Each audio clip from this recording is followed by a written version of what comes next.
नारायण नारायण। आज हम पढ़ रहे हैं मानस मुक्तावली बालकांड की संक्षिप्त टीका भाग 1 तात्विक विवेचना बाय युग तुलसी पद्म भूषण परम पूज्य डॉक्टर श्री राम किंकर जी महाराज। विप्रधेनु सुर संत हित लीन मनुज अवतार निज इच्छा निर्मित तनु माया गुण गोपार। अर्थ, विप्र धेनु देवता और संतों के हित के लिए ही भगवान ने मनुष्य रूप में अवतार ग्रहण किया। उनका यह अवतार शरीर अपनी इच्छा के द्वारा निर्मित था। वस्तुतः ईश्वर तो माया गुण और इंद्रियों से परे है। प्रस्तुत दोहे में भगवान राम के अवतार के उद्देश्य पर प्रकाश डाला गया है। अयोध्या के राजमहल में कौसल्या अम्बा के समक्ष श्री राम चतुर्भुज रूप में प्रकट हुए और मां के अनुरोध पर नन्हे बालक के रूप में स्वयं को परिवर्तित करके रुदन करने लगते हैं। ठीक उन्हीं क्षणों में गोस्वामी जी स्मरण दिलाते हैं कि यह अवतार किनका है, उनका वास्तविक स्वरूप क्या है एवं उनके अवतार लेने का उद्देश्य क्या है। कौसल्या अम्बा के समक्ष श्री राम के प्राकट्य की बेला में गोस्वामी जी ने एक वाक्य का प्रयोग किया और उस वाक्य में श्री राम को कौसल्या हितकारी कहकर स्मरण किया गया है। भय प्रगट कृपाला दीन दयाला कौसल्या हितकारी। इसके पश्चात छंद में श्री राम और कौसल्या अम्बा के वार्तालाप के बाद अंत में ईश्वर के अवतार के उद्देश्य में विप्र धेनु सुर और संत का हित बताया जाता है। कौसल्या हितकारी शब्द में जहाँ पर वैयक्तिका की धारणा है, वहाँ छंद के पश्चात उल्लिखित इस दोहे में ईश्वर के अवतार के व्यापक उद्देश्य की चर्चा की गई है। इस पंक्ति में भी हित की ही बात दिखाई गई है, किंतु कौसल्या हितकारी के स्थान पर विप्रधेनु सुर संत हित लीन मनुज अवतार कहकर अवतार के उद्देश्य को व्यापकता प्रदान की गई है। इन दोनों में परस्पर विरोध प्रतीत होने पर भी वस्तुतः व्यक्ति और समाज के संबंध में मानस के समन्वयी दर्शन पर इससे प्रकाश पड़ता है। ईश्वर की उपलब्धि वैयक्तिक आकांक्षा का परिणाम भी हो सकती है और लोक मंगल के लिए यह समाज की मांग भी हो सकती है। व्यक्ति और समाज के हित का समन्वय ही मानस का उद्देश्य है। यदि यह कह दिया जाए कि ईश्वर का अवतार तभी होता है जब समाज के सारे व्यक्ति मिलकर उससे अवतार लेने की प्रार्थना करें, तो संभवतः यह एक बहुत ही बड़ा कष्टकारक बंधन होगा। इसीलिए ईश्वर की उपलब्धि न केवल सामाजिक कारणों से अपितु वैयक्तिक आवश्यकता की अनुभूति की तीव्रता से भी संभव होती है। मनु और शत्रुपा के रूप में महाराज श्री दशरथ और कौसल्या ने जो साधना की थी वह व्यक्तिगत साधना थी और व्यक्तिगत साधना के परिणाम स्वरूप ही उन्होंने श्री राम को पुत्र रूप में पाया। क्योंकि दशरथ और कौसल्या की सम्मिलित मांग यही थी, दानी शिरोमणि कृपा निधि नाथ कहूँ सति भाव चाहूँ तुम ही समान सुत प्रभु सन कवन दुराव। मनु और शत्रुपा के द्वारा की गई वैयक्तिक साधना का उद्देश्य अपने अंतःकरण को चरम तृप्ति की दिशा में ले जाना था। मनु और शत्रुपा को व्यक्तिगत जीवन में समग्र सुख सुविधा वैभव व सत्ता और धर्म के सुख उपलब्ध होने पर भी जिस अभाव की अनुभूति हो रही थी उसी की पूर्ति के लिए तप किया गया था और इस साधना के परिणाम स्वरूप भगवान ने मनुष्य बनना स्वीकार कर लिया।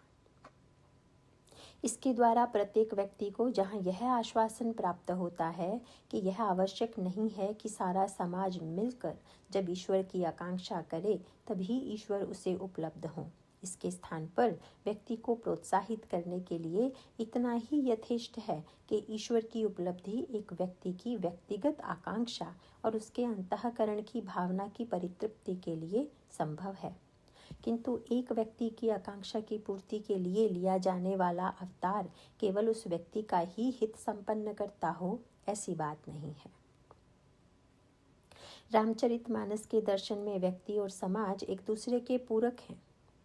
जहाँ पर व्यक्ति अपने मन की शांति के लिए प्रयास करता है, वहीं पर उसका यह भी कर्तव्य है कि उसका यह सुख लोक हित का विरोधी ना हो। इसीलिए रामचरितमानस की रचना में भी यही दोनों मूल सूत्र विद्यमान हैं कि वह परस्पर विरोधी प्रतीत होने पर भी वस्तुतः एक दूसरे के पूरक हों। गोस्वामी जी कहते हैं, मैं इस रामचरितमानस की रचना स्वांतः सुखाए कर रहा हूँ। नाना पुराण निगमागम सम्मतं यत् रामायणे निगदितं क्वचिदन्यतोऽपि स्वांतः सुखाय तुलसी रघुनाथ गाथा भाषा निबंध मति मंजुल मातनोक्ति। कविता की परिभाषा करते हुए वे कहते हैं कि कविता को सर्वहित की भावना से प्रेरित होना चाहिए। यह भी उनका स्पष्ट आग्रह है। कीरति भनिति भूति भली सोई सुरसरी सम सब कर हित होई। और इस प्रकार कवि का स्व सबका पूरक है, न कि सबका विरोधी। ठीक इसी प्रकार प्रस्तुत पंक्तियों में भी ईश्वर के अवतार के उस वैयक्तिक कारण का उल्लेख किया गया है, और केवल उल्लेख ही नहीं किया गया है, अपितु कौसल्या हितकारी शब्द को अधिक प्राथमिकता दी गई है। इसका तात्पर्य स्पष्ट है। यदि कौसल्या अम्बा के अंतःकरण में श्री राम को पाने की इतनी तीव्र आकांक्षा न होती तो संभव है कि श्री राम अवतार इतनी सरलता से न होता। इसीलिए कौसल्या अम्बा की इस वैयक्तिक साधना को कवि नमन करता है, जिससे द्रवित होकर श्री राम मनुष्य के रूप में अवतरित होते हैं। व्यापक ब्रह्म निरंजन निर्गुण विगत विनोद सो अज प्रेम भगति बस कौसल्या के गोद। किंतु कौसल्या का हित सर्वहित का विरोधी नहीं है, क्योंकि कौसल्या अम्बा जैसे उदात्त चरित्र वाले व्यक्ति जब समाज को संकट में देखते हैं तब वे अपने व्यक्तिगत हित का त्याग करने में संकोच नहीं करते। इसीलिए यद्यपि महाराज श्री दशरथ और कौसल्या ने अपनी तपस्या के द्वारा ब्रह्म को मनुष्य रूप में पाया, किंतु महर्षि विश्वामित्र के आगमन पर अन्याय के विरुद्ध संघर्ष करने के लिए उन्हें समर्पित कर दिया।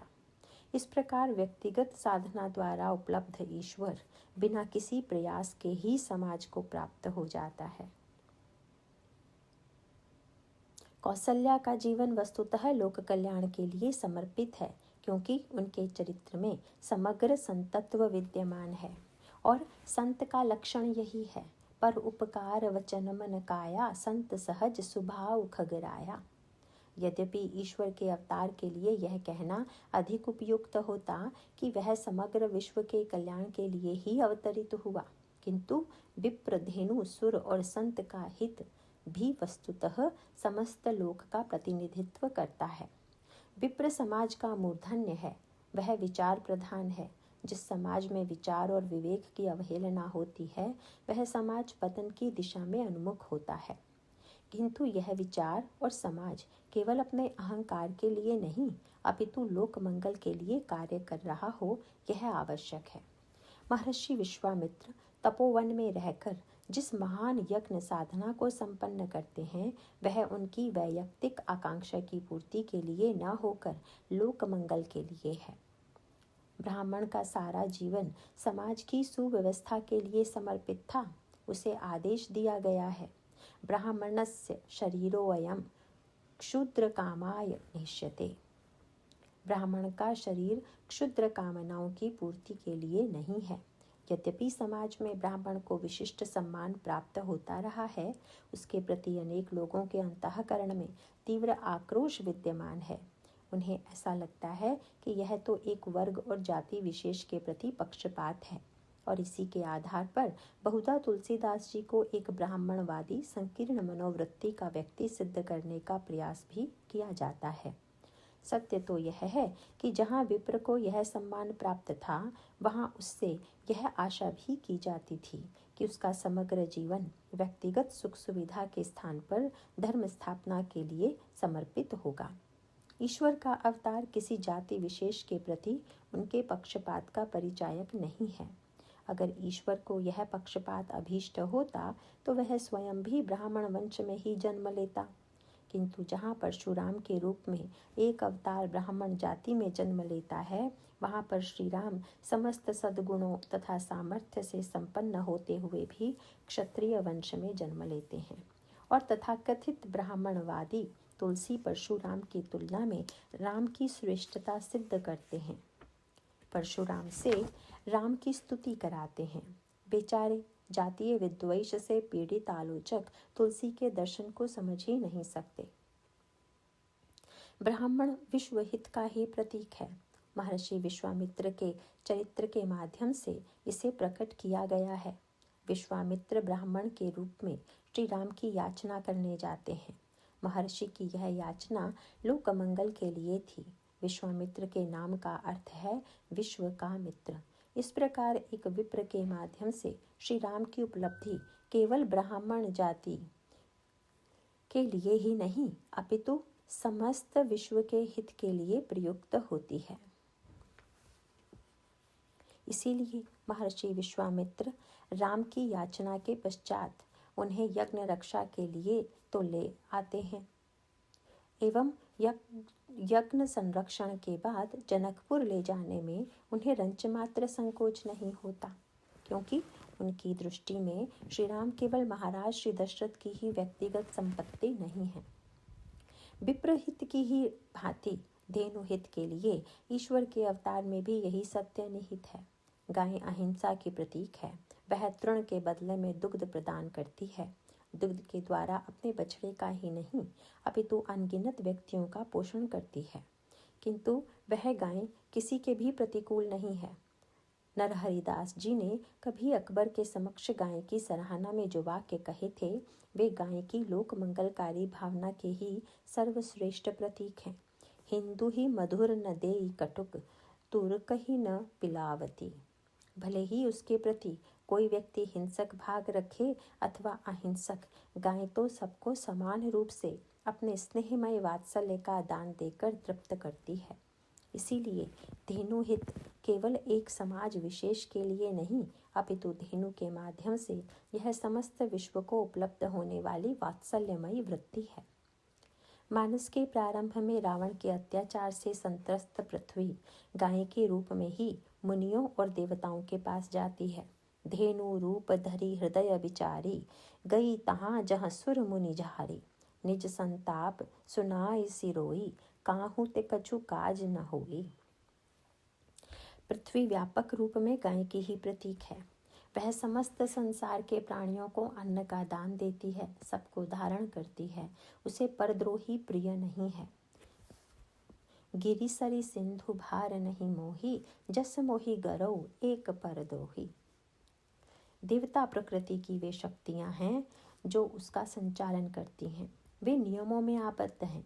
रावण और कुंभकर्ण की तपस्या के पश्चात वरदान देने के लिए आए हुए ब्रह्मा और शंकर को यह ज्ञात था कि राक्षसों को वरदान देने से विश्व के समक्ष समस्याएं उठ खड़ी होती हैं, किंतु जहाँ भी साधना और तपस्या है वहाँ फल देना ही चाहिए।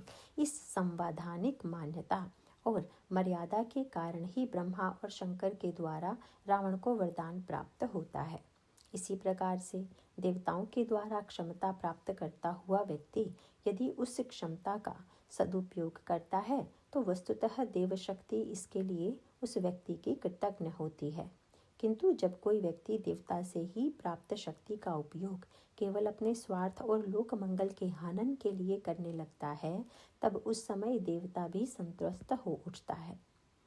देवता के हित के लिए अवतार लेने का तात्पर्य केवल उनके भोगों की रक्षा के लिए अवतरित होने से नहीं है।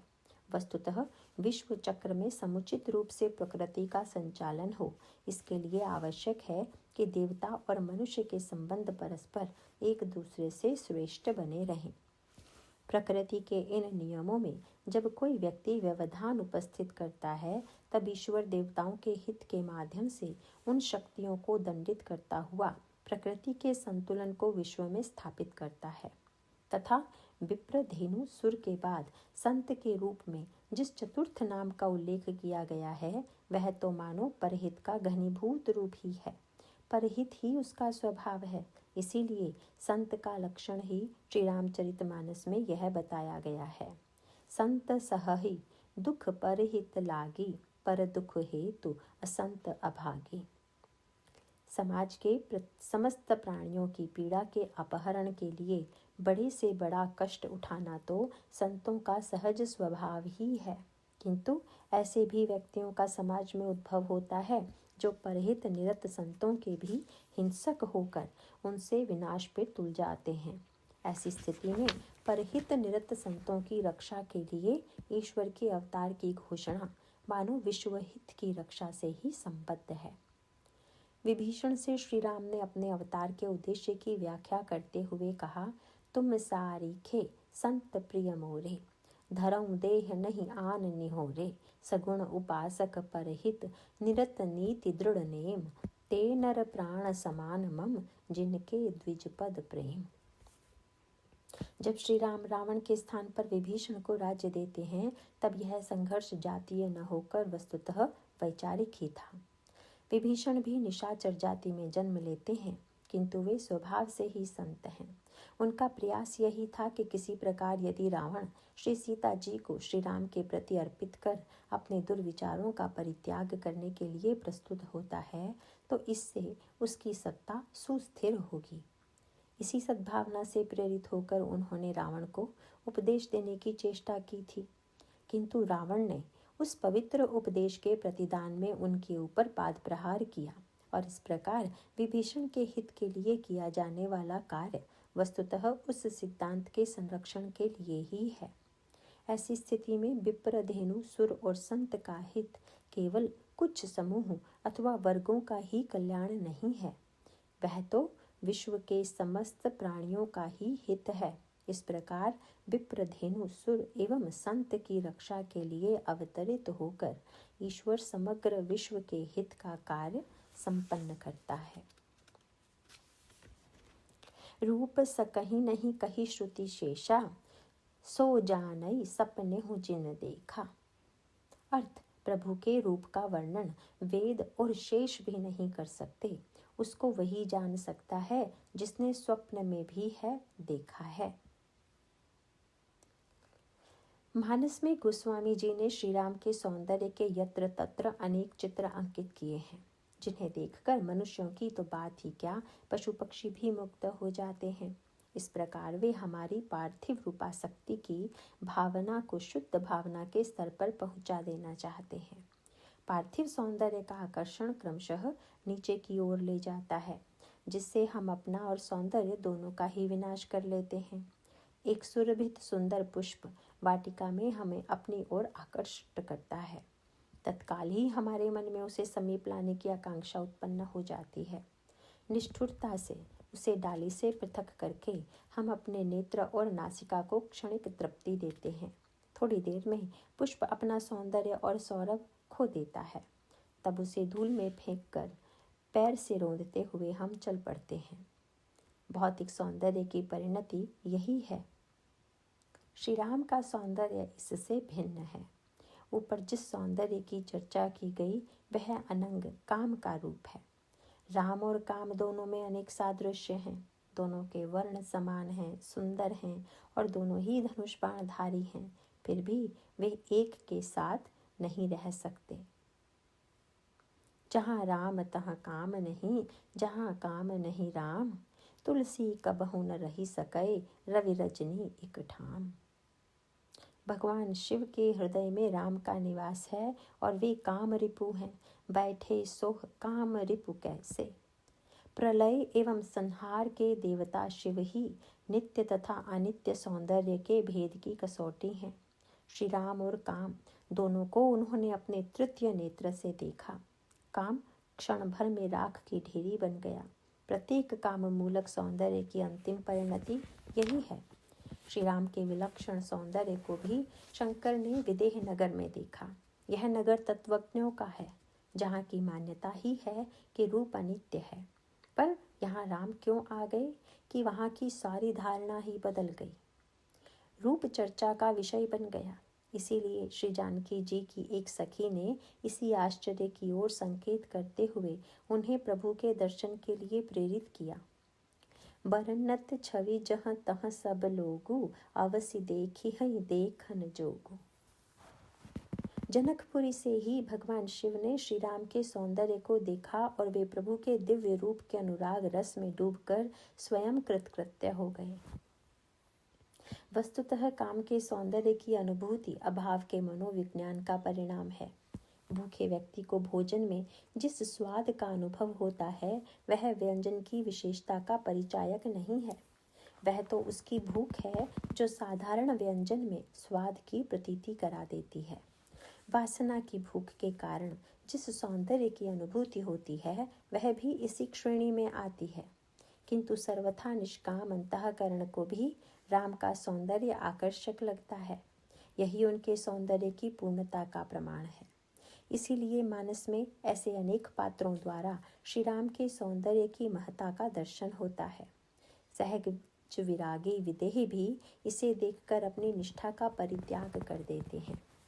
ब्रह्म जो निगम नेति कही गावा, उभय अवेश धरि की सोई आवा। सहज विराग रूप मन मोरा, थकित होत जिमि चंद चकोरा। ताते प्रभु पूछऊं सति भाऊ, कहु नाथ जनि करहु दुराऊ। इन्हि बिलोकत अति अनुरागा, पर बस ब्रह्म सुखई मन त्यागा। महाराज श्री जनक को लगता है कि यह किसी पार्थिव व्यक्ति का सौंदर्य नहीं है, ब्रह्म ही दो रूपों में दर्शन दे रहा है। मानस में उत्तरकांड में सनकादिक की भी इसी स्थिति का वर्णन किया गया है। वे चाहकर भी अपने मन को इस सौंदर्य से नहीं हटा पाते हैं। मुनि रघुपति छवि अतुल बिलोकी, भय मगन मन सके न रोकी। एक टक रहे निमेष न लावही, प्रभु कर जोरे शीस नवावही। इस प्रसंग में निहित भावना को समझने के लिए गोस्वामी जी के मोहन नारी नारी के रूपा को हृदयंगम कर लेना चाहिए।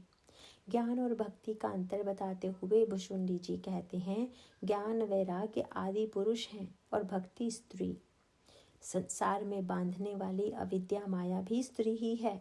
स्त्री पुरुष के सौंदर्य पर मोहित होती है, किंतु नारी नारी की सुंदरता पर मुग्ध नहीं होती।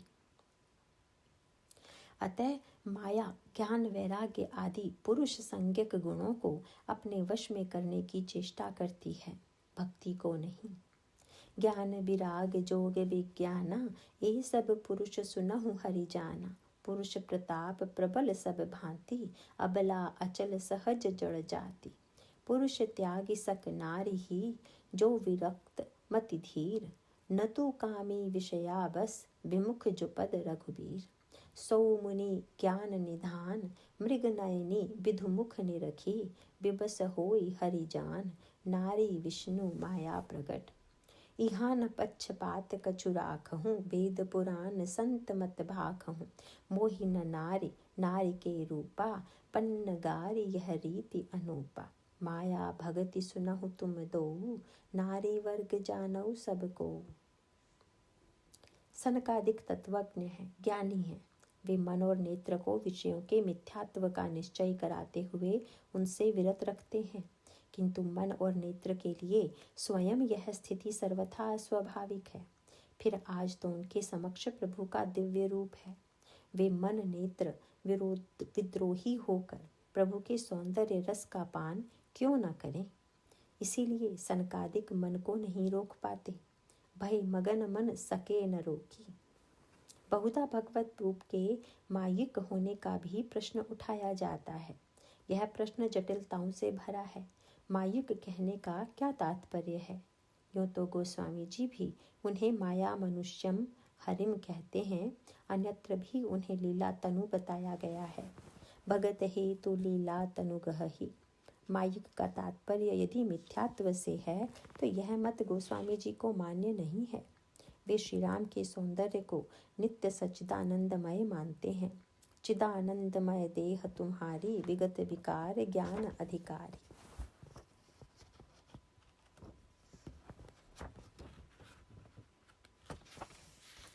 माया उन्हें आवृत नहीं करती, अपितु वे स्वयं आवरण स्वीकार करते हैं। स्वीकृति के दो उद्देश्य हैं। नंबर 1, आवरण लीला रस की वृद्धि करता है, किंतु भक्त को ससीमता में असीमता का भाव बना रहता है। नंबर 2, देही और देह का विभाजन ब्रह्म में नहीं है, वह स्व प्रकाश है। माया उसे प्रकाशित नहीं करती है। स्वयं माया की प्रतीति ब्रह्म की सत्ता के कारण है।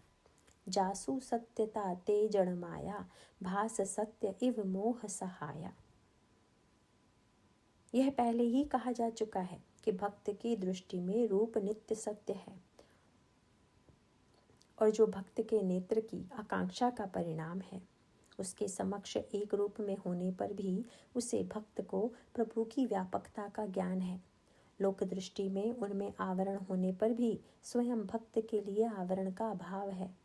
आवरण का कार्य वस्तु को ढक लेना है, किंतु जहाँ वस्तु दिखाई दे रही है उसे आवरण का नाम भर ही दे सकते हैं। श्री कागभूषुंडी जी श्री राघवेंद्र के बाल रूप के विषय में बड़ी मधुर कल्पना करते हैं। कौसल्या अम्बा ने एक बार श्री राम का श्रृंगार किया और उन्हें पीत वर्ण की झगुली धारण कराई। पीत जीनी झंगुल तन सोही, किलकनी चितवनी भावती मोही। पीत शब्द के साथ साथ झीनी शब्द रस और मधुर संकेत से पूर्ण है। वस्त्र के झीने होने पर एक प्रकार की झिलमिलाहट में नवीन रंग की अनुभूति होती है। वस्त्र तो है पर सौंदर्य को सर्वथा छिपा नहीं लेता है, बल्कि दर्शन और आवरण का एक साथ आनंद प्राप्त हो जाता है। भक्त की शैली यही है। ब्रह्म का नील वर्ण उसकी निराकारता का भी सूचक है।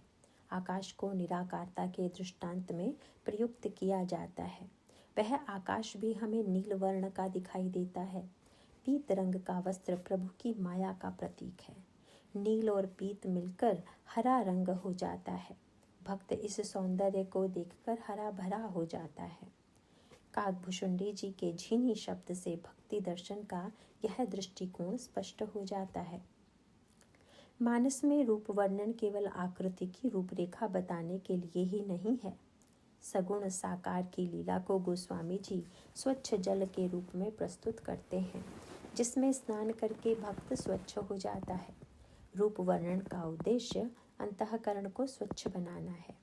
मानस के राम ध्येय हैं।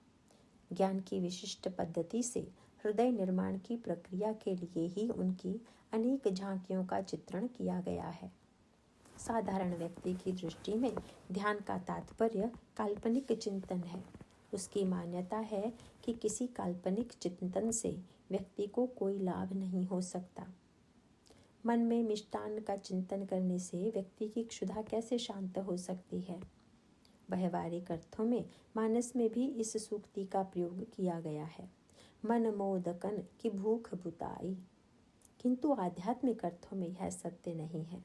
मन में होने वाला काल्पनिक चिंतन तत्काल फलदायी न होने पर भी दीर्घकालीन प्रभाव डालता है। काल्पनिक मिष्टान्न का चिंतन भूख में तृप्ति भले ही न देता हो, किंतु क्षुधा में वृद्धि अवश्य करता है। इस चिंतन से व्यक्ति में मिष्टान्न खाने की तीव्र लालसा जागृत होती है। यह लालसा सक्रिय होकर उसे वास्तविक मिष्टान्न खाने की प्रेरणा प्रदान करती है। ध्यान चाहे विषय का हो अथवा ईश्वर का, दोनों में समान रूप से यह प्रवृत्ति परिलक्षित होती है। इसीलिए गीता में दुर्गुणों के जीवन में प्रविष्ट होने की जिस पद्धति का उल्लेख किया गया है, उसमें सर्वप्रथम विषय के ही ध्यान का वर्णन प्राप्त होता है। विषयों का ध्यान करने पर उनके संग की आकांक्षा उत्पन्न होती है। संग से कामना और उससे क्रोध उत्पन्न होता है। क्रोध से सम्मोह तथा उससे स्मृति विभ्रम हो जाता है। स्मृति भ्रंश से बुद्धि नाश और उससे सर्वनाश हो जाता है। ध्यायतो विषयान पुंसः संगस्तेषुपजायते, संगात् संजायते कामः, कामात् क्रोधो विजायते, क्रोधात् भवति सम्मोहः, सम्मोहात् स्मृतिविभ्रमः, स्मृतिभ्रंशात् बुद्धिनाशो, बुद्धिनाशात् प्रणश्यति। गीता चैप्टर 2 श्लोक 63। ईश्वर के सौंदर्य का कल्पित चिंतन भी अंतःकरण में दो प्रकार की प्रतिक्रियाएं उत्पन्न करता है। इस चिंतन से दर्शन की लालसा का उदय होता है। इसकी परिणति साक्षात्कार में होती है, जैसा कि मनु के प्रसंग में दिखाई देता है। मंत्र जप और ध्यान करते करते उनके हृदय में दर्शन की लालसा बढ़ती जाती है।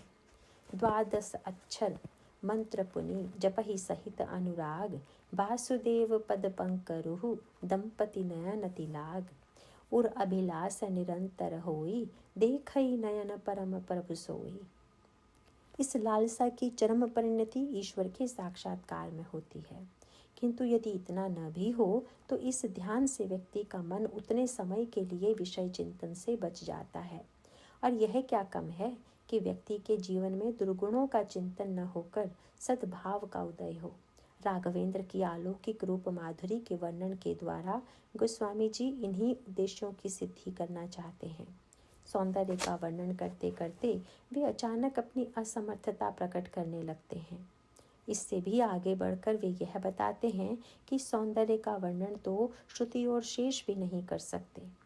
यह भी लालसा वृद्धि का एक साधन है, क्योंकि अगले ही वाक्य में वे यह भी कह देते हैं कि इस सौंदर्य का सच्चा रस तो वही प्राप्त कर सकता है जिसने स्वप्न में भी इनका दर्शन किया हो। रूप सकई नहीं कही श्रुति शेषा, सो जान ही सपने हो जिन देखा। इस पंक्ति के माध्यम से वे श्रोता और पाठक को उकसाते हैं कि वह केवल वर्णन और श्रवण में ही न उलझकर इस रूप को प्रत्यक्ष देखने का प्रयास करे।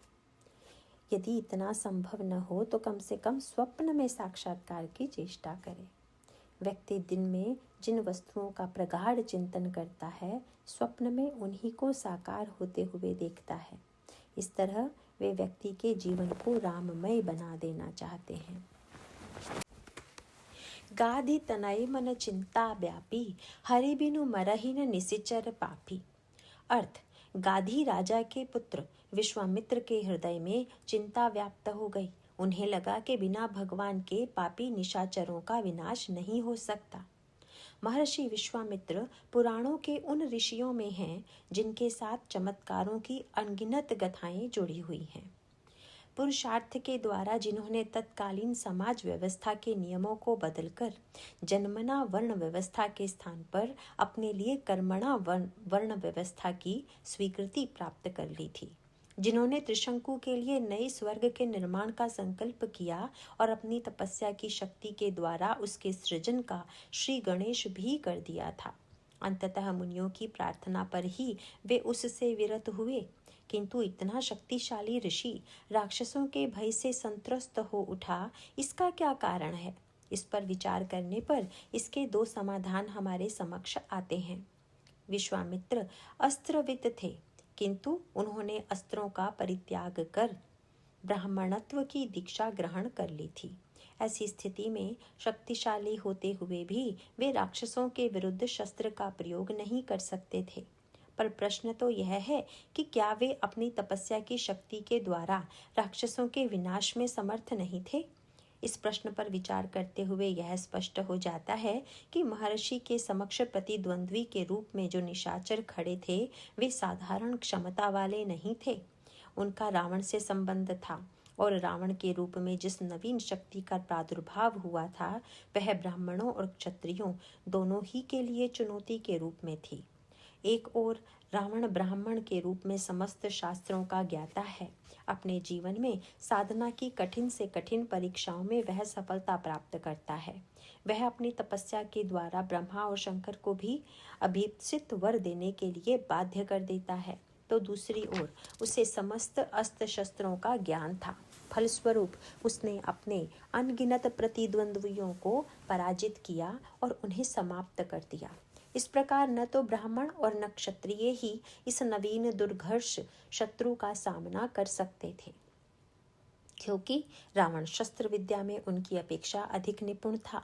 मुनि तो रावण के समक्ष आने का साहस ही नहीं कर पाते थे, क्योंकि उनमें यदि साधना और तपस्या का बल था तो उसने भी अपनी तपस्या और साधना को इस सीमा तक पहुंचा दिया कि साक्षात ब्रह्मा और शंकर उसे वरदान देने के लिए विवश हो गए। इस प्रकार मुनि और राजा दोनों ही रावण के समक्ष पराजित हो चुके थे। पर प्रश्न तो यह किया जा सकता है कि क्या अहिंसक विश्वामित्र के सामने हिंसक रावण की विजय यह प्रकट नहीं करती कि अहिंसा की अपेक्षा हिंसा की शक्तियां अधिक प्रबल हैं? इस प्रश्न के उत्तर में बड़ा ही मनोवैज्ञानिक सत्य निहित है। वर्तमान युग संदर्भ में इसे हृदयंगम कर लेने की और भी अधिक आवश्यकता है। अनेक बार ऐसे अवसर आते हैं कि जब किसी अहिंसक पुरुष की मृत्यु हिंसक व्यक्ति के हाथों होती है, तब गंभीरता पूर्वक चिंतन करने वाले के मन में यह जिज्ञासा स्वभावतः जागृत होती है कि अहिंसा की वृत्तियों की अपेक्षा हिंसा की वृत्तियां अधिक शक्तिशाली और समर्थ हैं, पर तथ्य इसके विपरीत है। बात इतनी सी ही है कि अहिंसा को अपनी विजय के लिए पूर्णता की आवश्यकता है, किंतु हिंसा को किसी पूर्णता की आवश्यकता नहीं है। पतंजलि ने योग दर्शन में अहिंसा की परिभाषा बताते हुए जो वाक्य कहे वे बड़े ही चिंतन और मनन के योग्य हैं। अहिंसा प्रतिष्ठायाम तत्सन्निधौ वैरत्यागः पातंजल योग साधन पाद। जिस व्यक्ति में अहिंसा की प्रतिष्ठा हो जाती है उस व्यक्ति के निकट आकर अन्य लोग भी वैर का परित्याग कर देते हैं। इस कसौटी पर कसने पर विश्व के इतिहास में बिरले व्यक्ति ही अहिंसा की पूर्ण प्रतिष्ठा तक पहुँचे हुए माने जाएंगे।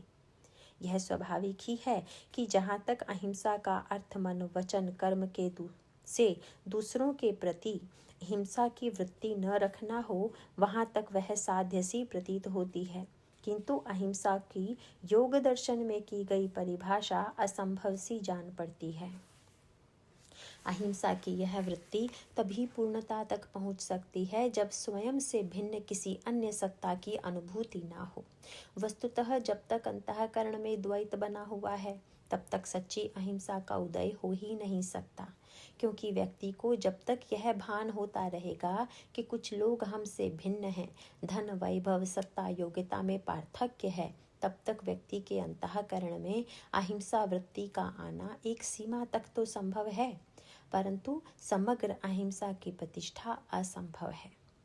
सच्चे अर्थों में अहिंसा की यह वृत्ति उस तत्वज्ञ के जीवन में ही आ सकती है जो न केवल विचार के द्वारा अद्वैत तत्व का ज्ञाता है, अपितु उसके मन प्राण में भी अद्वैत ज्ञान का इतना एकाकार हो चुका है कि व्यवहार काल में भी सृष्टि के समस्त प्राणियों में उसे एक ही आत्म तत्व का साक्षात्कार होता रहे। किंतु जिन लोगों के अंतःकरण में भेद की वृत्ति विद्यमान है उनके लिए यह सर्वथा असंभव है। विश्वामित्र यद्यपि शस्त्रों का परित्याग कर चुके थे, फिर भी उनके अंतर्मन में अहिंसा वृत्ति की ऐसी पूर्णता नहीं थी जिसके समक्ष राक्षस अपने हिंसा वृत्ति का परित्याग कर दे। दूसरी ओर एक बार शस्त्रों का परित्याग कर देने के बाद पुनः राक्षसों से सशस्त्र संघर्ष भी उन्हें उचित प्रतीत नहीं हुआ। इस मनस्थिति में उन्होंने किसी तृतीय मार्ग की आवश्यकता का अनुभव किया। उनकी अंतरात्मा में एक स्वर गूंजा, हरि बिनु मरे ही न निश्चर पापी। हरि का अर्थ हरण करने वाला है, अतः इस चिंता का अपहरण भी हरि कर सकते हैं। विश्वामित्र महान पुरुषार्थवादी थे। आज तक उनकी मान्यता यह थी कि पुरुषार्थ और साधना से सभी कुछ प्राप्त किया जा सकता है। यह मान्यता आलस्य प्रभाव पर विजय की दृष्टि से अपेक्षित हो सकती है, किंतु भक्ति और शरणागति के मार्ग में बाधक है। अपनी असमर्थता का बोध ही साधक को ईश्वर का आश्रय लेने की प्रेरणा प्रदान करता है। विश्वामित्र का जीवन आज शरणागति की दिशा में अग्रसर हुआ। पूछा मुनि सिला प्रभु देखी, सकल कथा मुनि कही विशेषी। अर्थ, शिला को देखकर प्रभु ने उसके विषय में जिज्ञासा की और महर्षि विश्वामित्र ने अहल्या का समस्त चित्र उन्हें कह सुनाया। अहल्या महर्षि गौतम की पत्नी थी। उसका सौंदर्य अप्रतिम था। सुंदरी अहल्या सर्वतोभावेन गौतम के प्रति समर्पित थी। उसके सौंदर्य को देखकर देवराज इंद्र मोहित हो जाता है। एक दिन महर्षि गौतम को रात्रि के समय यह भ्रांति होती है कि बाहर मुहूर्त की वेला आ गई है। यह भी इंद्र की ही माया थी। इसी से भ्रमित होकर वे नदी में स्नान करने के लिए चल पड़ते हैं। इस बीच महर्षि गौतम के वेश में आए हुए देवराज इंद्र के श्रृंगारिक प्रस्ताव को अहल्या स्वीकार कर लेती है। अकस्मात नदी तट पर पहुंचकर महर्षि को यह ज्ञात हुआ कि अभी प्रातः काल नहीं हुआ है। वे लौटकर शीघ्रता से अपने आश्रम में आते हैं। उस समय इंद्र गौतम के वेश में लौट रहा होता है। क्रुद्ध गौतम ने इंद्र को तो शाप दिया ही, परंतु अहल्या की भर्त्सना करते हुए उसे भी शाप दे दिया। जहाँ उन्होंने इंद्र के शरीर में सहस्र छिद्र हो जाने का शाप दिया, वहीं उन्होंने अहल्या को पाषाणी हो जाने का शाप देते हुए उसे परित्यक्ता बना दिया। महर्षि गौतम के शाप से अहल्या पाषाणी के रूप में परिणत हो जाती है। गौतम उस आश्रम का परित्याग कर देते हैं और समस्त आश्रम जनशून्य हो जाता है। मनुष्यों की तो बात ही क्या, उस आश्रम में पशु और पक्षियों ने भी आना जाना छोड़ दिया। यह थी वह कथा जो महर्षि विश्वामित्र ने भगवान राम के समक्ष रखी। अहल्या और गौतम की यह गाथा बहुत ही अटपटी प्रतीत होती है। इसके द्वारा एक ओर जहाँ देवराज के अंतःकरण की भोग वृत्ति की असीम लालसा प्रकट होती है, वहाँ दूसरी ओर महर्षि गौतम की न्याय और धर्म के प्रति जो धारणा है, उसका दर्शन भी हमें प्राप्त होता है। एक और रावण का चरित्र है, जो आद्या शक्ति श्री सीता को प्राप्त करने के लिए साधु का वेश बनाकर उनके अपहरण का प्रयास करता है। तो दूसरी ओर इंद्र का चरित्र है, जो स्वर्ग का राजा और पुण्य का प्रतीक होते हुए भी भोग लालसा से प्रेरित होकर ठीक रावण के समान आचरण करता हुआ देखा जाता है।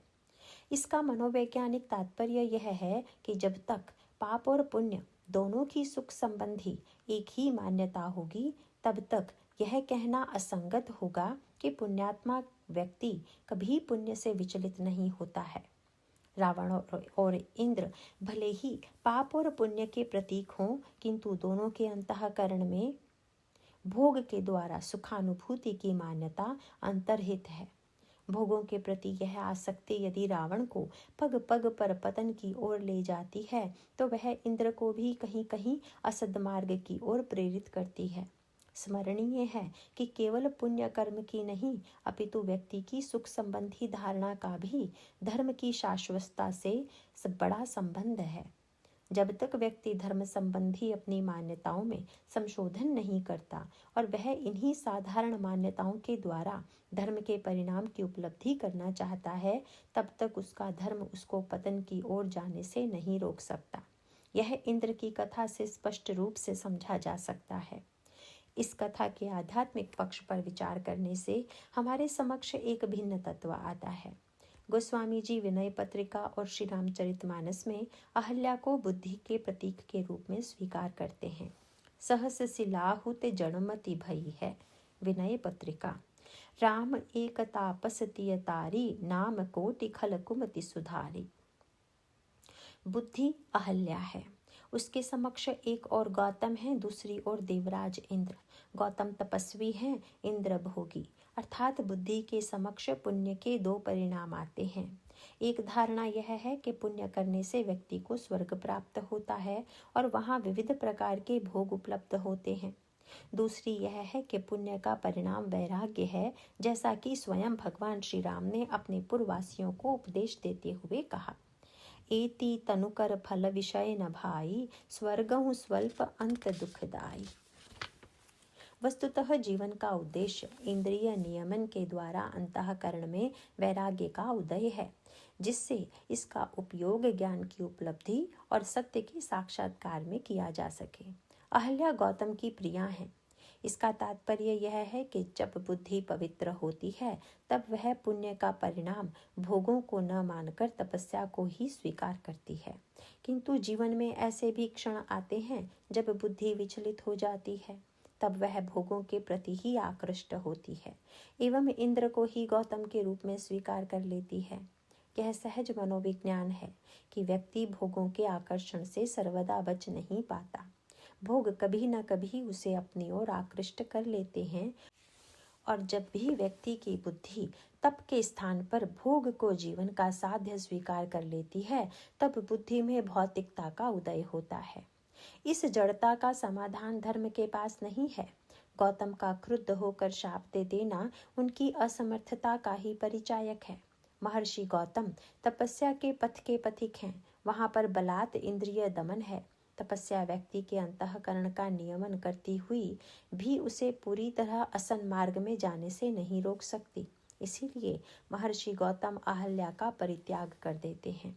किंतु अहल्या की गाथा यहीं समाप्त नहीं हो जाती। उसके पश्चात अहल्या के प्रसंग में जो संकेत दिए गए हैं, वे बड़े ही मार्मिक हैं।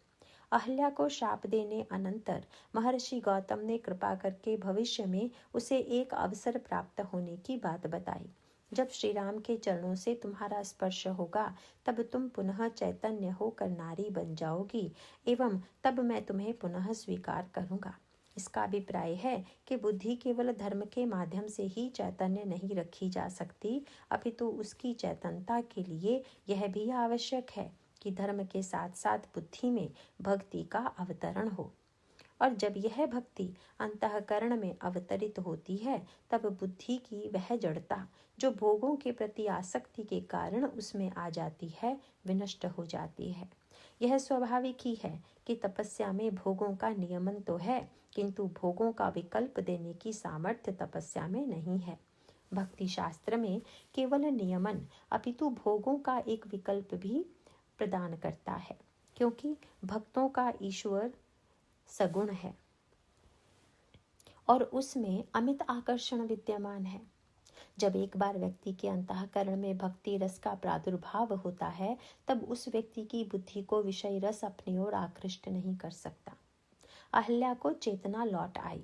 उसने प्रभु से भक्ति का वरदान मांग लिया। वह अपने मन को मधुप बनाकर प्रभुपद पदम मकरंद का पान कराना चाहती है। बिनती प्रभु मोरी मैं मति भोरी, नाथ न मांग उबर आना, पद कमल परागा रस अनुरागा, मम मन मधुप करई पाना। इसके बाद महर्षि गौतम पुनः आदर पूर्वक अहल्या को ले जाते हैं। बुद्धि में भक्ति का उदय होते ही वह सच्चे अर्थों में धर्म की अनुगामिनी बन जाती है। अब इंद्र के रूप में भोग का दर्शन उसे अपनी ओर आकृष्ट नहीं कर सकता। अस प्रभु दीन बंधु हरि, कारण रहित दयाल, तुलसीदास सठते ही भजू, छांडी कपट जंजाल। अर्थ, प्रभु ऐसे दीन बंधु और कारण रहित दया करने वाले हैं। अरे मेरे दुष्ट मन, कपट जंजाल छोड़कर उनका ही भजन कर। अहल्या उद्धार के प्रसंग का समापन गोस्वामी जी उपर्युक्त पंक्तियों से करते हैं। ये पंक्तियां ही बताती हैं कि उन्हें अहल्या उद्धार से कितनी बड़ी प्रेरणा प्राप्त हुई है। इससे यह भी स्पष्ट हो जाता है कि यद्यपि वे श्री राम के विविध गुणों का वर्णन करते हैं, पर राम के जिस गुण ने उन्हें अभिभूत कर लिया है वह है उनकी करुणा। करुणा के प्रति इस आकर्षण के पीछे उनके व्यक्तिगत संस्कार और जीवन का विशेष हाथ है। जिस बालक को बाल्यावस्था में माता पिता का वात्सल्य भी न प्राप्त हुआ हो, जिसे समाज से उपेक्षा और तिरस्कार ही प्राप्त हुआ हो, यदि वह जीवित रहा और कुछ बन पाया तो उसके पीछे उसे ईश्वर की करुणा को छोड़कर क्या प्रतीति हो सकती है। किंतु व्यक्तिगत कारणों के साथ लोकमंगल के लिए भी उन्हें करुणा ही समीचीन जान पड़ती है।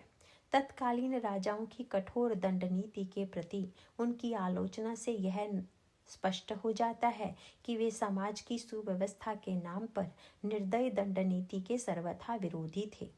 गोंड गवार कृप निपाल मही, यवन महामहिपाल, सामन दामन भेद कली, केवल दंड कराल। दोहावली। ऐसा नहीं है कि वे दंड नीति के सर्वथा विरोधी ही रहे हों। राम के हाथ का धनुष बाण दंड नीति का भी एक प्रतीक है। श्री राघवेंद्र के द्वारा भी दंड दिए जाने का उल्लेख वे मानस के अनेक प्रसंगों में करते हैं, पर दंड नीति का प्रेरक तत्व क्या है? क्या दंड नीति का प्रयोग अपनी सत्ता को सुस्थिर करने के लिए ही किया जाना चाहिए, अथवा उसका उद्देश्य अपराधी से अपराध का प्रतिशोध लेना है? मानस में इन दोनों प्रसंगों का उत्तर नकारात्मक प्राप्त होता है। अयोध्या का राज्य कैकेयी अम्बा द्वारा छीन लिए जाने पर भी वे श्री राम शस्त्र उपयोग नहीं करते। इसी तरह राक्षसों को विनष्ट करने के बाद भी उन्हें सद्गति प्रदान करना श्री राम की दंड नीति के प्रयोग के विषय में उनकी धारणा को प्रकट करता है। इस प्रकार दंड नीति के दो ही उद्देश्य मानस में सिद्ध होते हैं। पहला उद्देश्य है लोक संरक्षण। जब कोई व्यक्ति अपने क्रियाकलाप से समाज को उत्पीड़ित कर रहा हो तब उस व्यक्ति के विरुद्ध दंड नीति का प्रयोग करना आवश्यक है। राक्षसों के द्वारा मुनियों को विनष्ट होते देखकर वे निशाचरों को दंडित करने की प्रतिज्ञा करते हैं। निशिचरहीन करहु मही, भुज उठाई पन कीन्ह, सकल मुनिन के आश्रम ही, जाई जाई सुख दीन। किंतु ऐसी परिस्थिति में भी दंडित किए जाने वाले व्यक्ति के प्रति उनकी करुणा भावना समाप्त नहीं होती, बल्कि यह कहना अधिक उपयुक्त होगा कि करुणा भावना से प्रेरित होकर वे अपराधी पर शस्त्र का प्रयोग करते हैं। इसकी तुलना चिकित्सक द्वारा की जाने वाली शल्य चिकित्सा से की जा सकती है। अहल्या उद्धार से पहले ताड़का वध में प्रभु की यही प्रवृत्ति परिलक्षित होती है। महर्षि विश्वामित्र की आज्ञा से भले ही वे एक बाण में ताड़का को विनष्ट कर दें, पर अगले ही क्षण उनकी करुणा शक्ति उन्हें ताड़का को मुक्त करने की प्रेरणा देती है। एक ही बाण प्राण हरि लीन्हा, दीन जानिते ही निज पद दीन्हा। वस्तुतः उनके चरित्र में दंड और दया एक ही सिक्के के दो पहलू हैं। तुलसीदास बड़े ही भावनात्मक स्वर में कहते हैं कि श्री राम की मूर्ति तो कृपा के द्वारा ही निर्मित है। हई तुलसी ही परतीति एक, प्रभु मूर्ति कृपामयी है। विनय पत्रिका। यहाँ मूर्ति शब्द का प्रयोग सर्वथा चमत्कारिक है। प्रायः इस शब्द का प्रयोग प्रतिमा के लिए किया जाता है। व्यक्ति का निर्माण अनेक पदार्थों के मिलन से होता है, जिसमें पृथ्वी, जल, अग्नि, वायु और आकाश सब का मिश्रण है। शरीर के भीतर भी हड्डी, मांस, नसों आदि का मिश्रण है। किंतु मूर्ति की विलक्षणता तो यह होती है कि उसमें अंग प्रत्यंग, अस्त्र शस्त्र सब कुछ अलग अलग दिखाई देने पर भी उसके पीछे केवल एक ही तत्व होता है, जिससे उस मूर्ति का निर्माण हुआ है। प्रभु की भी मूर्ति कृपा तत्व के द्वारा ही निर्मित है। इसीलिए उनमें पार्थक्य प्रतीत होते हुए भी कृपा को छोड़कर और कुछ है ही नहीं। अव्यवहारिक दृष्टि से भले ही यह कहा जाए कि उन्होंने ताड़का को दंड दिया और अहल्या पर कृपा की, किंतु भावनात्मक और तात्विक दृष्टि से यह कहना अधिक उपयुक्त होगा कि उन्होंने दो भिन्न प्रकार के रोगियों के लिए दो अलग अलग प्रकार की चिकित्सा व्यवस्था की। यदि किसी के शरीर में व्रण, फोड़ा हो जाए तो उसके लिए शल्य चिकित्सा की व्यवस्था करनी पड़ती है, किंतु यदि भिन्न प्रकार का रोग हो तो मात्र औषध के सेवन की आवश्यकता होती है। ताड़का व्रणग्रस्त थी, इसीलिए वहां शस्त्र प्रयोग से शल्य चिकित्सा की गई। अहल्या ज्वरग्रस्त थी, अतः उसे चरण रज के प्रयोग मात्र से स्वस्थ कर दिया गया। ताड़का अभिमानिनी थी, मानस में अभिमान की तुलना फोड़े से की गई है। जब शरीर में कहीं फोड़ा होता है तब वह भाग फूल जाता है। अभिमानी भी गर्व में फूला रहता है। बैठी जाई सिंहासन फूली, अति अभिमान त्रास सब भूली। रूप गर्वित, नारद के प्रसंग में भी इसी शब्द का प्रयोग किया गया है। जही दिसी बैठे नारद फूली, सो दिसी ते ही न बिलो के ही भूली। ताड़का भी अहंकार में फूल गई थी, इसीलिए वह ईश्वर और संत दोनों पर ही अकेले आक्रमण के लिए प्रस्तुत हो जाती है। इस व्रण के विनाश के लिए प्रभु को अस्त्र का प्रयोग करना पड़ा। अभिमान का व्रण विनष्ट होते ही वह प्रभु पद में एकाकार हो जाती है। एक ही बाण प्राण हरि लीन्हा, दीन जानिते ही निज पद दीन्हा। इस तरह भिन्न भिन्न रूपों में ताड़का और अहल्या दोनों को प्रभु पद की प्राप्ति होती है। दूसरी ओर अहल्या की समस्या वासना की समस्या है। सुंदरी अहल्या महर्षि गौतम की पत्नी है। इंद्र उसके सौंदर्य पर मुग्ध होता है। गौतम के वेश में इंद्र आकर छल करता है और इस तरह अहल्या पतिव्रता धर्म से च्युत होती है। गौतम क्रुद्ध होकर दोनों को शाप देते हैं। इंद्र का शरीर सहस्र छिद्रों से युक्त हो जाता है एवं अहल्या पाषाणी हो जाती है। अहल्या यदि बुद्धि की प्रतीक है तो गौतम धर्म के। राम एक तापस तिय तारी, नाम कोटि खल खुमति सुधारी। मानस में गौतम का परिचय तापस कहकर दिया गया है। वे बनवासी मुनि हैं। उनके जीवन में त्याग और तप की प्रधानता है। वास्तविक धर्म भी संग्रह के स्थान पर त्याग को और भोग के स्थान पर तप को महत्व देता है। वहाँ जीवन पूरी तरह नियंत्रित है। भोग की स्वीकृति भी वहाँ धर्म से अनुशासित है। दूसरी ओर धर्म का द्वितीय रूप इंद्र है। इंद्रत्व को भी धर्म और पुण्य का ही परिणाम माना जाता है। शास्त्रीय मान्यता के अनुसार 100 अश्वमेघ यज्ञ करने वाला व्यक्ति ही इंद्र पद प्राप्त करता है। स्वर्ग वैभव और भोग का प्रतीक है। वहाँ चिर यौवन है, सुंदरी अप्सराएं हैं और सोमरस का पान है। नृत्य, संगीत, हास विलास का यह नगर भोगों के अतिरेक से भरा हुआ है। इस तरह गौतम और इंद्र के रूप में धर्म के दो परिणाम समाज के समक्ष आते हैं। एक पक्ष कहता है कि धर्म का उद्देश्य त्याग, तप और संयम है, तो दूसरा पक्ष धर्म का परिणाम सुख, वैभव और स्वर्ग बताता है। अहल्या परम सुंदरी है। इसे हम सद्बुद्धि का प्रतीक स्वीकार करते हैं। सच्ची धर्मनिष्ठ बुद्धि पातिव्रत्य में स्थिति है, किंतु दूसरी ओर भोग मूलक धर्म की दुर्बलता सामने आती है। स्वर्ग की अनगिनत अप्सराओं से भी इंद्र को संतोष प्राप्त नहीं होता। अहल्या को पाने के लिए उसका व्यग्र हो उठना भोगवाद के दुष्परिणाम को खोलकर रख देता है। इसी को दृष्टिगत रखकर गोस्वामी जी विनय पत्रिका में काम की तुलना अग्नि से करते हुए भोगों की आहुति के रूप में प्रस्तुत करते हैं। अब नाथ ही अनुराग जागु, जड़ त्यागु दुरासा जीते, बुझई न काम अगिनि तुलसी कहूँ, विषय भोग बहु घीते। विनय पत्रिका। किंतु सुंदरी अहल्या एक दिन इंद्र को ही गौतम समझ लेती है। इसका तात्पर्य है कि जब बुद्धि त्याग और संयम के स्थान पर भोग का समर्थन करती है, तभी उसमें जड़ता का उदय होता है। यह जड़ता ही भौतिकवाद है। भौतिकवादी सृष्टि के मूल में जड़ तत्वों को देखता है और सृष्टि को उसी के विकास के रूप में स्वीकार करता है। अध्यात्मवादी सृष्टि के मूल में चैतन्य की सत्ता देखता है। भौतिकवादी के हित के लिए भोगों को छोड़कर जीवन का अन्य कोई उद्देश्य नहीं हो सकता। अध्यात्मवादी के जीवन का मुख्य लक्ष्य है चैतन्य तत्व का अनुसंधान। अतः जो बुद्धि भोगवाद का समर्थन करती है, वह भले ही अपने आप को अध्यात्मवादी घोषित करती रहे, किंतु वह भौतिकवाद की सीमाओं में प्रविष्ट हो चुकी है। अहल्या की स्थिति इससे भिन्न नहीं है, किंतु यह स्थिति सर्वथा स्वाभाविक है। भोगों का आकर्षण इतना गहरा है कि धर्म उसे तपस्या और नियंत्रण से समाप्त नहीं कर सकता। गौतम के द्वारा अहल्या का त्याग अथवा इंद्र को दिया गया शाप समस्या का वास्तविक समाधान नहीं है। भोग सख्त बुद्धि को जड़ कहकर त्याग के योग्य ठहराया जा सकता है, किंतु इससे क्या होने वाला है? इस समस्या का वास्तविक समाधान तो श्री राम के चरणों में ही है। भक्ति के द्वारा ही व्यक्ति बुद्धि को भोगों से विरत कर सकता है, क्योंकि धर्म जहाँ निषेध पर बल देता है, वहाँ भक्ति शास्त्र विधि मूलक विकल्प प्रस्तुत करता है। यदि किसी व्यक्ति को यह कहकर भोजन से विरत करने की चेष्टा की जाए कि वह जो भोजन कर रहा है वह स्वास्थ्य के लिए हानिकारक है, तो इस विश्लेषण से उसे कुछ देर के लिए ही भोजन के त्याग की तो प्रेरणा दी जा सकती है, किंतु इससे उसकी क्षुधा की समस्या का समाधान नहीं होता।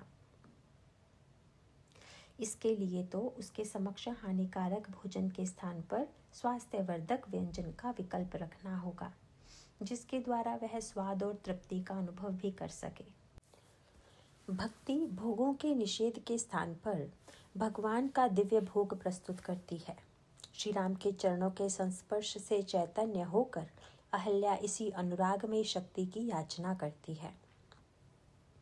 बिनती प्रभु मोरी मैं मति भोरी, नाथ न मांगऊं बर आना, पद कमल परागा रस अनुरागा, मम मन मधुप करई पाना। तुलसीदास भी अहल्या की कथा से प्रेरणा प्राप्त करते हुए अपने मन को भगवान राम के चरणों में प्रेम करने की प्रेरणा देते हैं। तुलसीदास सठते ही भजो, छांडी कपट जंजाल।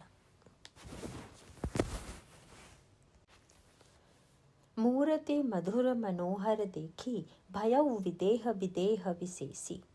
अर्थ: भगवान श्री राम की मधुर और मनोहर रूप माधुरी को देखकर महाराज विदेह और भी विदेह हो उठे। महाराज श्री जनक ने श्री राम के सौंदर्य को देखा और देखकर उन्हें एक नवीन अनुभूति का साक्षात्कार हुआ। जनक सृष्टि के सर्वश्रेष्ठ तत्वज्ञों में माने जाते थे। अनेक महामुनि भी ज्ञान की शिक्षा प्राप्त करने के लिए उनके सन्निकट आते थे। जासु ज्ञान रवि भव निसिनासा, बचन किरण मुनि कमल विकासा। उपर्युक्त पंक्तियों में जनक के इस गौरवपूर्ण स्वरूप की ओर इंगित किया गया है। तत्वज्ञ जनक निर्गुण निराकारवादी थे। उनकी दृष्टि में ब्रह्म नाम रूप रहित था। गुण की सत्ता ब्रह्म में संभव न थी। उनकी मान्यता के अनुकूल ब्रह्म तो वस्तुतः प्रत्यज्ञात्मा था। वह दृष्टा और प्रकाशक है, दृश्य नहीं। ऐसी स्थिति में श्री राम के जिस सगुण स्वरूप को देखकर उन्हें दिव्य आनंद की अनुभूति हुई, वह उनकी मान्यता के सर्वथा विपरीत था। उनकी दृष्टि में यह नाम रूपात्मक विश्व वस्तुतः मिथ्या है और मिथ्या में आसक्ति एवं आनंद की अनुभूति का प्रश्न ही कहाँ है। किंतु श्री राम के रूप में उन्हें एक नवीन सत्य का बोध हुआ और वह सत्य था ब्रह्म के सगुण साकार स्वरूप ग्रहण करने का। वस्तुतः पूर्ण ब्रह्म का यह अवतार योगी की अपूर्णता को दूर करता है। ब्रह्म यदि निर्गुण निराकार है तो सगुण साकार क्या है? वस्तुतः रूप और नाम को व्यक्ति सब कुछ मानता है। उसमें व्यक्ति को अत्यधिक आसक्ति है और यदि इसी आसक्ति के निराकरण के लिए मिथ्यात्व का प्रतिपाद न किया जाता हो तो वह उचित ही है। इसका तात्पर्य यह है कि जितना नाम रूपात्मक विश्व दिखाई देता है, ब्रह्मांड केवल उतना ही नहीं है, अपितु ईश्वर की संकल्प शक्ति से उत्पन्न होने वाला यह ब्रह्मांड तो एक अपूर्ण प्रतीति मात्र है। किंतु नाम रूपात्मक विश्व का यह मिथ्यात्व केवल सिद्धांततः प्रपंच का निषेध कर व्यक्ति को बहिरंग से अंतरंग की ओर ले जाने की चेष्टा करता है, तो उसका एक ही परिणाम हो सकता है कि व्यक्ति बाह्य विश्व की उपेक्षा करता हुआ केवल अपने अंतर जगत में प्रवेश करने की चेष्टा करे। किंतु यह स्थिति लोक मंगल के लिए घातक है। वस्तुतः नाम रूप के प्रति आसक्ति की पराकाष्ठा जहाँ व्यक्ति के जीवन में उसे अंतः सत्य से वंचित करती है, वहाँ अंतः सत्य के प्रति यह आसक्ति भी व्यक्ति को पलायनवादी बना लेती है। इसीलिए यह आवश्यक है कि व्यक्ति बाह्य और आभ्यंतर के इस भेद को मिटा दे, और इस भेद को मिटाना तभी संभव है जब व्यक्ति आंतर और बाह्य दोनों ही स्थितियों में ब्रह्म का साक्षात्कार करे। इसे रात्रि और दिन का सत्य कह सकते हैं। रात्रि की प्रगाढ़ निद्रा में सृष्टि के प्रत्येक पदार्थ का निषेध हो जाता है और यह निषेध व्यक्ति को विश्राम की अनुभूति कराता है। इस निषेध के माध्यम से व्यक्ति समझ पाता है कि वस्तु के अभाव में भी उसका अंतर निरपेक्ष सुख नित्य है। उसे किसी बाह्य आलंबन के बिना भी पाया जा सकता है। किंतु रात्रि के पश्चात दिन अवश्यंभावी है। रात्रि और निद्रा जहाँ हमारी अनुभूतियों को समाप्त करते हैं, वहाँ दिन हमें प्रतिक्षण पग पग पर अन्य व्यक्तियों की ओर देखने के लिए बाध्य कर देता है। ऐसी स्थिति में व्यापार करते हुए अगर व्यक्ति केवल व्यवहार की उलझन से बचने के लिए निद्रा का आश्रय ले ले, तो वह निद्रा विश्राम के स्थान पर तमोगुण और पलायन का ही प्रतीक बन जाएगी। निद्रा का सच्चा आनंद तो तभी है जब व्यक्ति दिन भर अपने कर्तव्य कर्म का पालन करता हुआ श्रमित होकर शैया पर शयन करने के लिए जाता है।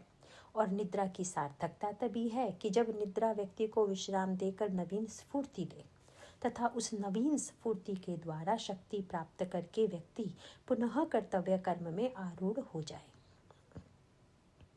निर्गुण निराकार निद्रा की वह स्थिति है जहाँ पर विश्व प्रपंच का निषेध है। किंतु सगुण साकार दिन का वह वैभव विलास है कि जब व्यक्ति प्रतिक्षण अनेक रूपों और विविध प्रवृत्तियों का साक्षात्कार करता है। दिन का विश्व प्रपंच हमें व्यवहार की दिशा में प्रेरित करता है और वह निद्रा के विपरीत होते हुए भी वस्तुतः विपरीत न होकर एक दूसरे का पूरक है। ठीक इसी प्रकार सगुण साकार की स्वीकृति समस्त कर्तव्य कर्म की पवित्रता के लिए और उसके उचित सम्यक पालन के लिए अपेक्षित है। तत्वज्ञ जनक ने अपने जीवन में विचार के जगत में जो ख्याति प्राप्त की थी वह महान थी, किंतु श्री राम उस महान ज्ञानी को भी समग्र ज्ञान प्रदान करने के लिए जनकपुर में आते हैं। श्री राम भी तो वस्तुतः अखंड ज्ञान ही है। ज्ञान अखंड एक सीताबर माया वस्य जीव सचराचर। आज चरम ज्ञान एक ज्ञानी को उस अपूर्ण सत्य से अलग कर पूर्ण सत्य का साक्षात्कार कराता है कि जहाँ पर ब्रह्म केवल निर्गुण निराकार ही नहीं अपितु सगुण साकार भी है। वह निद्रा और जागृति दोनों ही अवस्थाओं में समान रूप से विद्यमान है। और इसी दृष्टि से गोस्वामी जी ने इन पंक्तियों में जनक की स्थिति को निष्ठा से च्युत होना नहीं माना। यह कहा जा सकता था कि निर्गुण निराकार निष्ठ जनक अपनी ज्ञान निष्ठा से च्युत हो गए, पर तुलसीदास इसे इस रूप में न कहकर यूं कहते हैं कि वस्तुतः जनक का विदेह नाम सच्चे अर्थों में तो आज ही सिद्ध हुआ। इसे यूं कह सकते हैं कि अभी तक तो उनका विदेहत्व विचारगत सत्य था। वे विचार की दृष्टि से ऐसा मानते थे कि नाम और रूप या विश्व मिथ्या है, किंतु व्यवहार में तो देह को स्वीकृति दिए बिना कार्य चल ही नहीं सकता था। अतः विचारगत सत्य व्यवहार की कठिनाइयों के सामने केवल मात्र चिंतन की ही वस्तु रह जाता है। और इन दोनों के सम्यक समन्वय के लिए अपेक्षित है कि ज्ञान के साथ भक्ति का साक्षात्कार हो, निर्गुण के साथ सगुण की स्वीकृति, ज्ञान के साथ भक्ति का समन्वय हो। और उस समन्वय का तत्व यही है कि वस्तुतः निर्गुण निराकार ब्रह्म भक्ति की आकांक्षाओं को पूर्ण करने के लिए सगुण साकार रूप में अवतरित होता है। श्री राम का सौंदर्य देखकर श्री जनक को अपनी देह की सुध बुध जाती रही, मानो उनका ज्ञानगत विदेहत्व भक्ति की भावना के द्वारा साकार होकर व्यवहार में भी परिणत हो गया। आज इतना ही, बाकी का नेक्स्ट पार्ट में। नारायण नारायण।